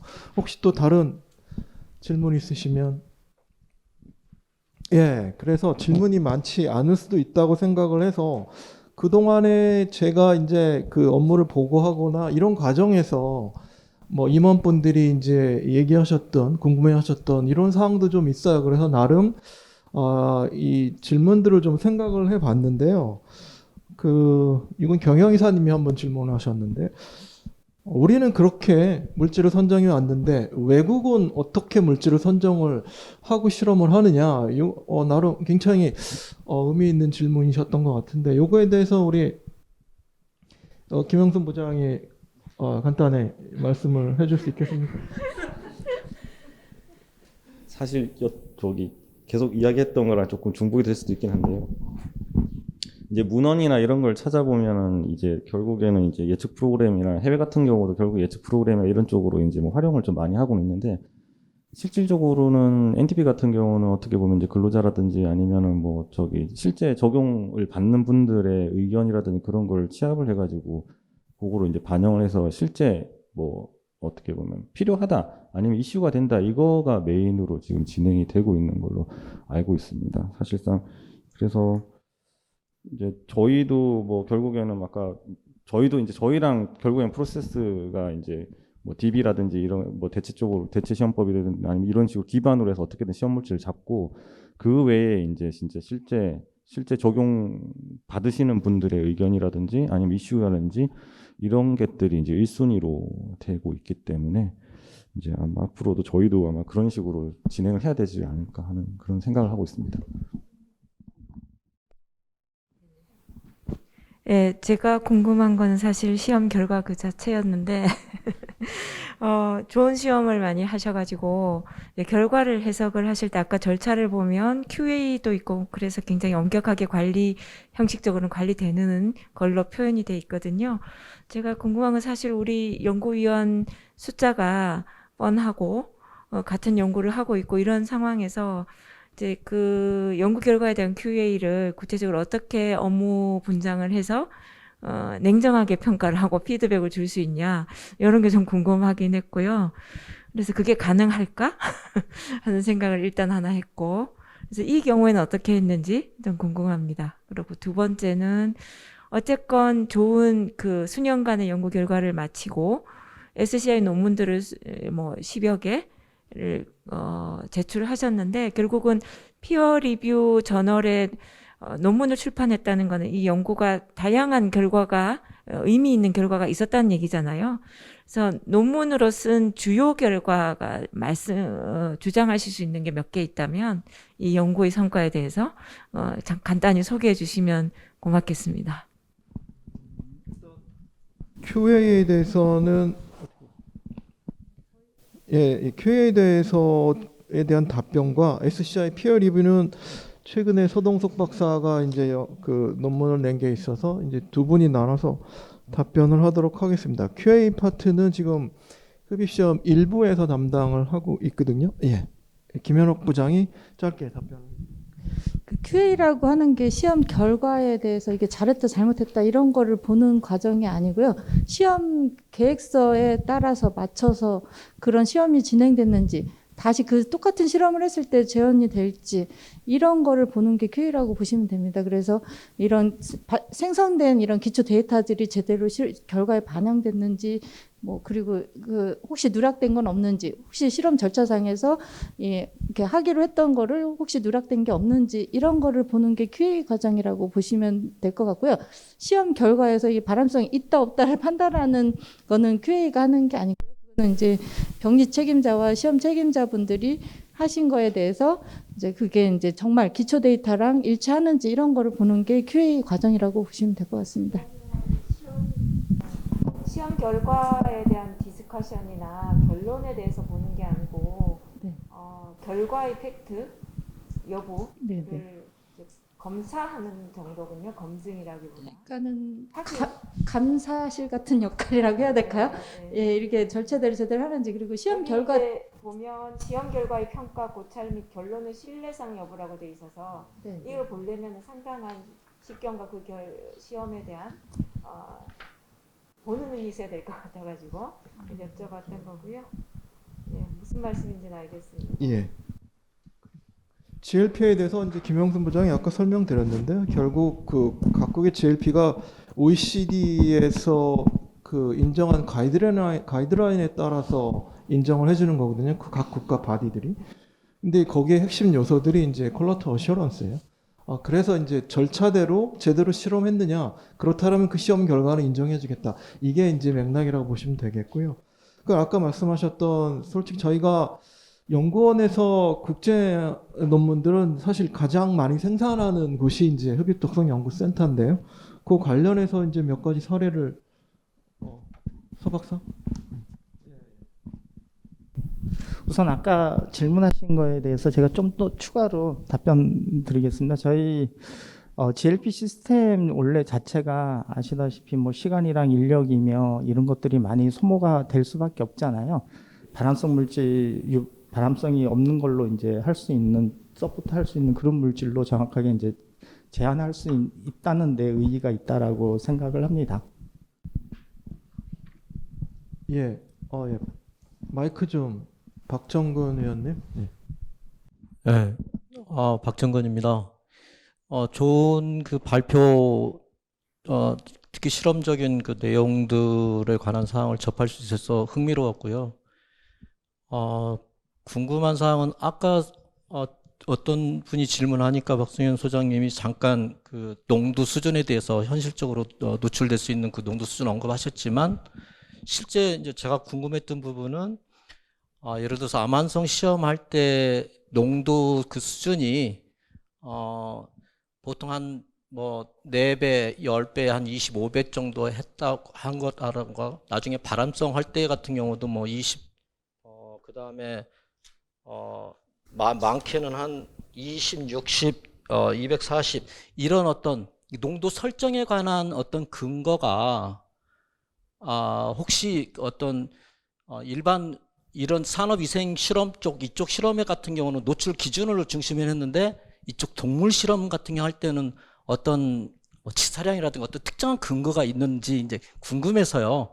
그 부분을 좀 말씀을 해주시면은 이 실험 방법론에 관한 이해를 하는데 좀 도움이 될 것 같고요. 그 다음에 나머지 한 가지라면 예를 들어 사이클로 헥사논 같은 경우는 그 대사량 자체가 사람하고 렛하고 분명히 차이가 나지 않습니까? 그럼 이런 실험 결과가 분명히 이게 대사 간에 차이가 있다는 거는 분명히 나중에 그 몸속에 노출됐을 때 어떤 메커니즘 자체가 다 틀림으로 인해서 실험 결과를 사람까지 해석하는데 어떤 차이가 있을 텐데 그런 부분에 대해서는 통상적으로 그냥 일반적으로 어떤 식으로 이렇게 해석을 하시는 건지 이제 이쪽 세계 잘 모르는 연구자 입장에서 이쪽 세계에 대한 그런 방법적 결과 해석을 어떻게 하는 건지 두 가지가 궁금했습니다. 예. 예. 제가 짧게 답변 드릴게요. 전문가분 더 잘 설명해 주겠지만 그 급성에서부터 아급성, 암환성, 발암성까지 가는 단계별로 처음으로 예를 들어서 고농도 노출을 시켜보잖아요. 그랬을 때 어떤 영향이 있다고 관찰이 되면 발암성 시험하려면 장기적인 노출을 해야 되기 때문에 점점 농도 수준을 앞에 실험에서의 결과를 가지고 낮춰가면서 실험을 진행합니다. 그리고 산업위생 하시는 분들이 주로 이제 말씀을 하시는 게 노출 기준은 되게 낮은데 이렇게 높은 농도에서 실험이 이루어진 거 아니냐라고 하는데 결국 농도 수준은 높은 데서 이루어져요. 그렇지만 거기서 이제 동물에서의 영향을 사람으로 적용함에 있어서 그런 팩터도 적용되고요. 그 다음에 이 동물 종 간의 영향에 따른 팩터, 다양한 팩터들이 고려되면서 실험 농도에서 한 100분의 1 이하의 농도 수준까지 노출 기준은 낮아질 수 있습니다. 예, 그렇게 이해해 주시면 좋을 것 같습니다. 예. 또 다른 혹시 두 번째까지 같이 제가 답변을 드린 거라고 생각이 되거든요. 또 추가로 얘기할 게 있나요? 잠깐 간단히 말씀. 그 가이던스에 이제 요구하는 게 저농도, 중농도, 고농도, 대적을 이렇게 있으면은 이제 발암성 같은 경우는 조금 이야기가 달라지는데요. 저농도는 독성 영향이 없어야 되고요. 중간 농도는 영향이 있거나 없거나, 고농도는 사망하지는 않지만 좀 어느 정도 명확한 독성을 요구를 하게끔 디자인 짜게끔 그렇게 가이던스에 있습니다. 참고 알고 계시면 될 것 같습니다. 예, 혹시 또 다른 질문이 그러면 그 마무리하기 전에요. 이런 부분이 이제 여기 마지막으로 정리하면 좋을 것 같은데 그동안의 흡입독성 연구센터에서의 시험 결과를 제대로 활용해 봤느냐, 그런 좋은 사례가 있다라면 어떤 게 될 수 있는지, 특히 이제 이 가습기 살균 아까 서론 부분에서 얘기를 했었는데 그런 부분에 있어서도 저희 흡입센터에서 나름 노력을 하고 기여를 한 부분이 있는데 그 사례에 대해서 우리 서동석 박사가 짧게 얘기를 해주면 좋을 것 같습니다. 실질적으로 가습기 살균제 관련해서 이제 문제가 된 물질들이 한 7, 8종이 됩니다. PGH에서부터 PHMG, 포스페이트, HCl, 저희가 이제 HCl 시험을 했고요. 그 이후에 이제 뭐 규명이 필요했다는 벤잘코니움 클로라이드, 그리고 NADCC, 그리고 CMIT, MIT 이런 물질들이 실질적으로 규명이 필요한 물질들이었었고요. 이런 물질들 중에 저희 공단에서 이런 독성을 규명한 물질들이 한 3개 반이라고 해야 되나? 3개 정도? 하나는 뭐 예비 실험, 용량 결정 시험을 통해서 뭐 한 것도 있지만은 한 3, 4개 정도를 이제 저희가 했고, 그리고 나서 벤잘코리움 클로라이드 같은 경우는 실제 가습기 살균제 피해자들 규명을 통해서 구제하는데 레퍼런스 자료로 이제 제시가 됐고요. 그리고 이제 환경부라든지 EPA에서 이제 화학물질 카테고리 분류를 위한 어떤 기초 자료로서도 좀 활용이 된 사례입니다. 예. 일단 오늘의 발표는 질의응답은 순서는 이 정도로 마무리를 할까 싶은데 혹시 추가로 질문이라든가 코멘트 해주실 분 있으신가요? 예, 원장님. 네, 여기 보면 다양한 문헌을 고찰하고 사람들 의견을 들어서 이 시험평가 대상 물질 선정 기준 제6조를 만드셨을 것 같아요. 추정하건대. 여기 보면 이제 전부 다 8항까지가 나올 만한 얘기인 것 같긴 한데 이제 8번 같은 경우에 너무 엄격하게 적용을 하면 사실은 현재까지 시험 평가가 수행되었다 하더라도 오히려 수행된 것들 중에서 예를 들어서 아이악 같으면 그룹 3가 있고 2B에서 2A 올라가는 과정이 있고 2A에서 1 올라가는 과정이 있어서 오히려 시험을 많이 했지만 더 시험을 더 많이 필요로 하는 물질들도 상당히 많거든요. 그래서 그런 것들은 다 걸러질 가능성이 있다라는 생각이 들고, 뭐 아이악에서 맨날 그 2B에서 2A 올라가고 2A에서 그룹 1으로 올라가기 위한 후보 물질들을 이제 그 인터넷으로 추천도 받고 전문가들한테 추천받을 때 제일 많이 고려되는 게 그룹 3, 그룹 2B 뭐 이런 데서 많이 건져 올라와요. 그러니까 우리도 이제 8번 같은 조항이 너무 엄격하게 되지 말고 참고하고 질적인 것도 많이 보고, 그다음에 기존의 연구가 더 많이 활성화되어 있는 물질 쪽을 오히려 더 많이 봐야 되지 않냐 하는 생각이 들어서 뭐 연구를 열심히 하고 계시겠지만 한번 참고해 주셨으면 좋겠다는 생각이 듭니다. 예, 원장님께서 말씀하신 8번 항목은 이겁니다. 제가 읽어드릴게요. 현재까지 유해성, 위험성 시험 평가가 수행되지 않은 물질. 그래서 여태까지 시험 평가가 이루어지지 않은 물질 중심으로 저희가 많이 선정하려고 노력을 했는데 원장님 말씀하신 바대로 기존에 어느 정도 있더라도 좀 더 검토가 필요한 물질들이 얼마든지 있을 수 있으니까 그런 부분도 저희 물질 선정위원회에 있어서 고려하도록 하겠습니다. 좋은 말씀 감사드립니다. 이대로 마무리를 해도 될까요? 어떠신가요? 예. 추가적인 질문이 없으시면 오늘의 발표는 이상으로 마무리를 하도록 하겠습니다. 예, 감사합니다.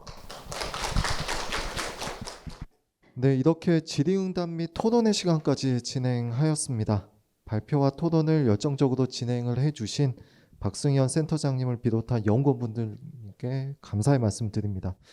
금일 공감 토론회는 연구원 유튜브 채널에 업로드가 될 예정입니다. 참석을 못하시거나 다시 보시기를 원하시는 분은 참고하시기 바랍니다. 오늘 바쁘신 와중에 또 많은 직원분들이 참석해 주셨습니다. 감사드리며 이상으로 2022년 오시리 아카데미 공감 토론회를 마치도록 하겠습니다. 감사합니다.